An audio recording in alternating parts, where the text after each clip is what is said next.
Друзья, всем доброго времени суток. Вы на канале Мастерская телескопостроения. Меня зовут Евгений. Впереди у меня большой проект. Я собираюсь построить телескоп. Телескоп системы Ньютон с диаметром зеркала 255 миллиметров. И прежде чем приступить к этому проекту, мне нужно подготовиться. К этому проекту я уже начал подготавливаться, кое-что я уже приобрел. У меня есть стеклянная заготовка 260 миллиметров диаметром. И я приобрел достаточно хорошую линейку абразивного материала. Для того, чтобы отшлифовать и отполировать зеркало и добиться точной поверхности зеркала, мне потребуется теневой прибор. В этом видео и займемся его изготовлением. Так, ну и давайте посмотрим, что я тут наделал. Основание я сделал вот из толстого металла. Я его здесь сварил, потому что у меня не было такой большой пластины. Мне пришлось из двух тонких пластин сварить одну вот такую вот Т-образное основание. Сделал на 3 ножках. И за счет того, что толстый металл, вся эта конструкция, весь прибор этот имеет такой хороший вес, плюс 3 ножки, то получилась очень устойчивая такая конструкция. Здесь, значит, поверхность я пришабривал. Значит, мне самое важное было пришабрить. Пришабривал по гранитной плите поверхностной. Пришабривал вот эту сторону, значит, там, где установлены вот эти вот стоечки, вот под их вот это основание, под эти стойки я пришабривал, плюс вот эту вот сторону. Значит, в этих двух стойках установлена вот такая вот направляющая шина, по которой ездит вот эта вот верхняя каретка. Значит, я здесь тоже сделал две такие, ну, скажем, назовем их стойки. В них сделал под 90 градусов такие вот пропилы угловые, на которые они и опираются. То есть этими двумя точками она упирается сама, вот эта верхняя каретка ложится на направляющую шину. С другой стороны установлен такой микрометр, и этот микрометр просто скользит по отшабренной поверхности. И этот же микрометр осуществляет такое вот движение ножа. То есть я не делал его, поперечное движение ножа я не делал, не усложнял тут ничего, а просто сделал такое, как маятниковую систему. То есть я вот подкручиваю, и вот эта вот верхняя стойка, там где закреплен конденсор с искусственной звездой и ножом, он просто отклоняется в сторону. Потом я его закручиваю, он наоборот пересекает отраженные лучи, пересекает своим ножом. Затем, значит, чтобы каретка самостоятельно двигалась и вперед, и назад, здесь с этой стороны установлен тоже микрометр, который толкает каретку вперед. А в обратную сторону, если я микрометр откручиваю, да, чтобы мне каретка вернулась в обратную сторону, здесь стоит пружина, которая отталкивает его. Также здесь есть возможность установить стрелочный микрометр. Вот видно, как он работает.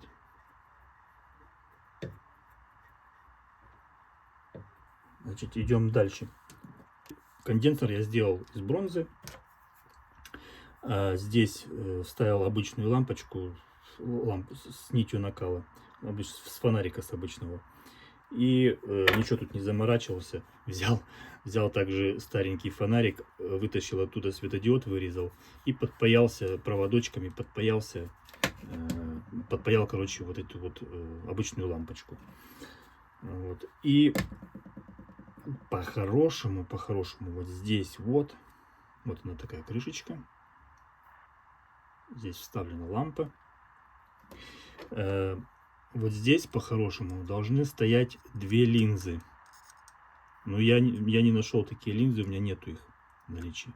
Поэтому я что сделал? Я взял, чтобы изобразить такую искусственную звезду, я поставил здесь два лезвия. И в одном лезвии сделал такую щербину. Просто тоже взял этим лезвием и, ну, как бы зазубрину такую сделал, маленькую-маленькую. И потом эти лезвия вместе сдвинул. Тем самым получилось, что вот свет полностью перекрыт, и только в одном месте он проходит. То есть вот через эту щербину свет, эти два лезвия пропускают свет.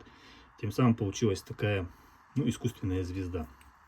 Далее, что я еще здесь сделал? Я сделал такой вот хомутик, отраженный луч, чтобы удобнее было ловить. Я сделал его немножко с возможностью регулировать вверх-вниз. Когда выставил, раз поджал, все. У меня есть небольшой телескоп любительский с диаметром зеркала 76 миллиметров, который я, кстати, восстанавливал в моих прошлых видео. И сниму с него это зеркало и попробуем по этому зеркалу протестируем прибор. Значит, ребята, смотрите. Вот этот телефон кое-как зафиксировал. Честно сказать, очень тяжело его держать. И вот я слегка подвожу нож, и видно, как раз и зеркало тухнет. Видно, что прямо ореол такой вокруг. По краям зеркала такой ореол есть. Но я думаю, это нормально. Может быть, даже это просто фаска, может быть, там светится. Во всяком случае, что хочу сказать, прибор работает. И, ну, меня устраивает. Вот такая вот картинка. С рук снимать — это то еще удовольствие, то еще занятие. В следующий раз я постараюсь что-то придумать, какое-то крепление для телефона, чтобы непосредственно на сам прибор фиксировать телефон, чтобы не держать его в руках и уже заниматься непосредственно настройкой самого прибора. И показывать, в то же время показывать вам, да, результаты поверхности зеркала, какие я буду добиваться. Значит, по прибору. Прибор, в принципе, рабочий, меня устраивает.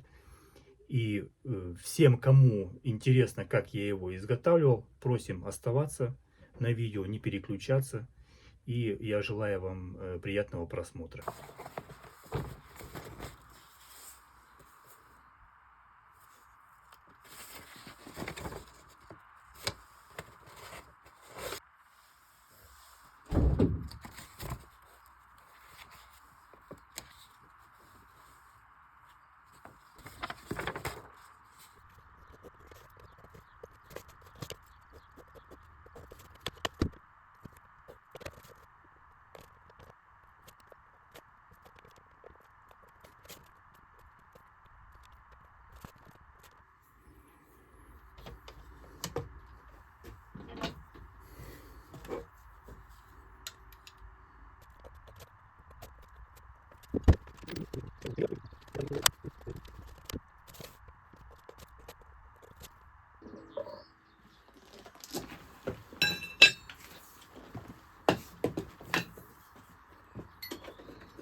Нашел такой вот флянец у себя. И хочу сейчас рассверлить отверстие под вот эту трубку. Эта трубка у меня и будет служить как стойка. Отверстие нужно просверлить на 16 миллиметров, чуть больше. Я взял сверло 16,5. Там резьбы никакой не будет. Я просто буду сбоку также поджимать его болтиком.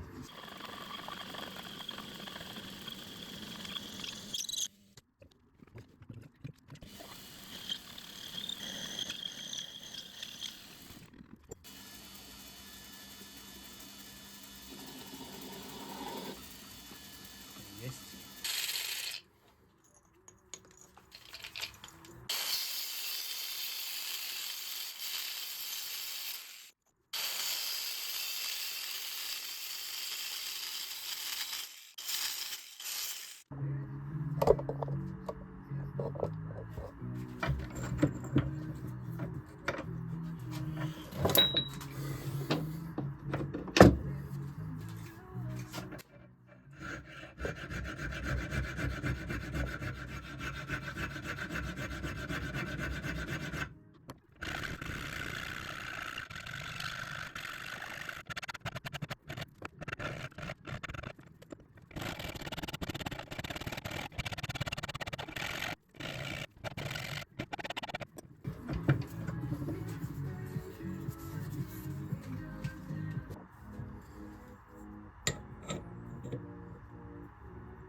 Я просверлил отверстие под резьбу М6, то теперь здесь мне нужно будет просверлить шестерочкой, потому что первоначально сделал пятеркой, чтобы точно наметить вот эти отверстия.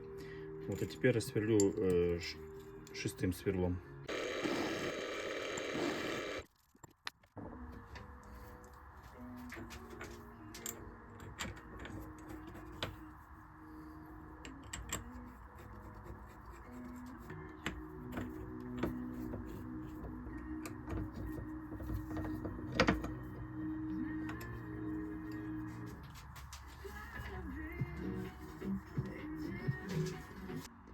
Так, ну продолжим. Значит, здесь мне нужно просверлить отверстие, нарезать резьбу. Я думаю, пятерочку или четверочку.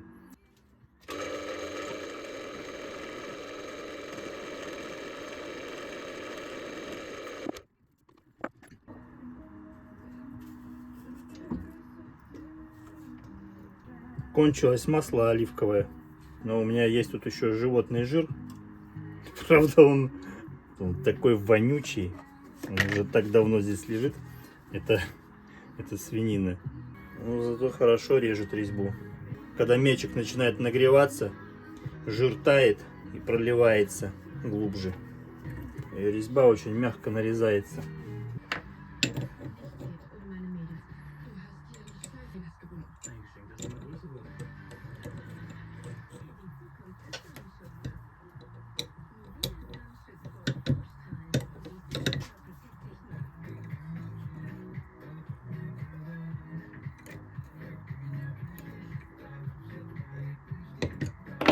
Так, нашел пружину такую вот. Я ее хочу вот здесь поставить. Она будет тележку отталкивать сюда, в эту сторону, в сторону микрометра. Должна работать.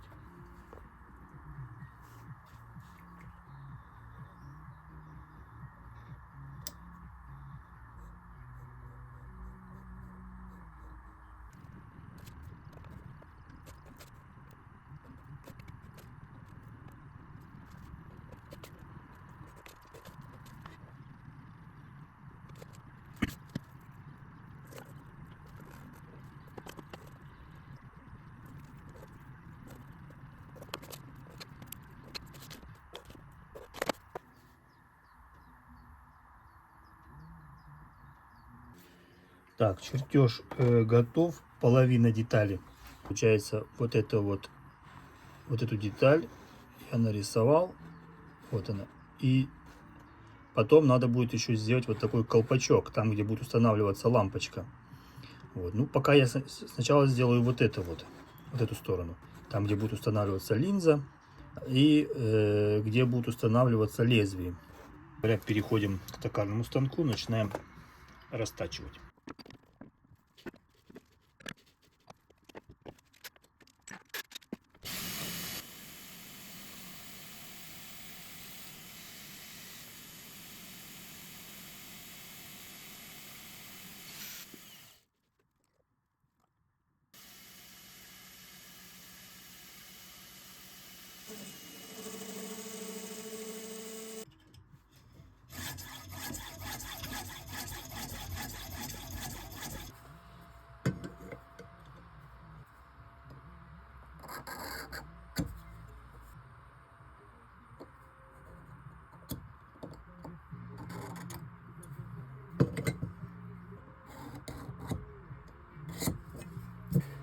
Сделал разметку, значит, мне нужно будет от центра заготовки немножко сместиться.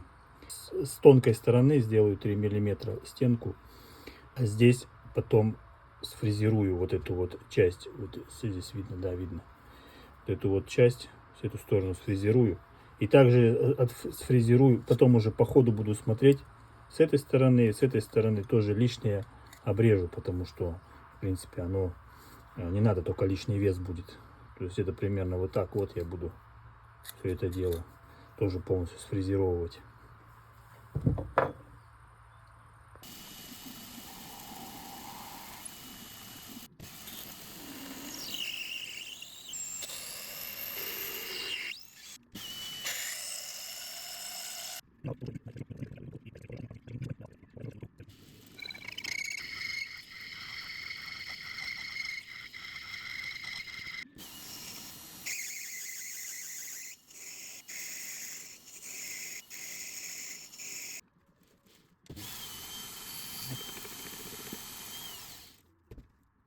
Так, ну все, можно снимать.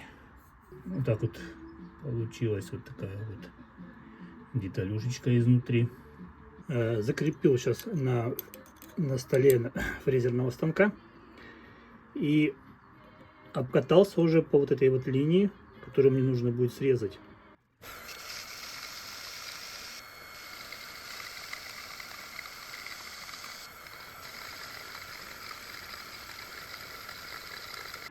Вот одну сторону уже прошел. А теперь надо будет подумать, как закрепить и сделать вот здесь вот срезы под 45 градусов. Пытаюсь сейчас выставить заготовку. Решил все-таки вот так зажать в таком в поворотном патроне на фрезерном станке. И сейчас пытаюсь определиться вообще, где тут какие горизонты, где я вообще нахожусь. Значит, хочу сейчас выставить сначала верхнюю сторону по микрометру. И потом здесь уже по отметке отмерить 45 градусов. И потом уже буду вот это вот все срезать по вот эту линию. То есть до середины отверстия надо мне будет все это срезать под 45 градусов.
Поэтому, конечно, мы на следующим словами. Если вы член ветви завидны, то ваш урок наложилось. Понятно, что система везде работает одинаково. Джош родом, который должен стать... Возвращается в Маунт Кармель, чтобы это все сфотографировать. Там завязывается перестрелка, получаются раненые, приезжают полиция. Погибли в самом начале, то есть общее количество жертв этого штурма 86 человек. Дальше начинается еще более интересная вещь, то есть начинается расследование. Это трагедия, которая взрывает Америку.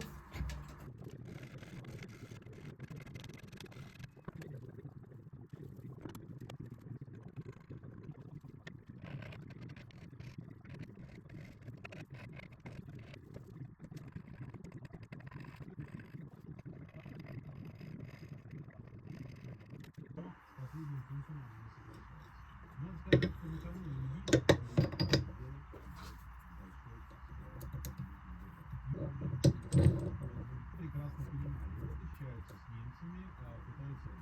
Франция готовится к войне, президент Панкаре.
охраны центра наконец-то закончили ремонтные работы на эстакаде. Работы длились долго, и вот, как говорится...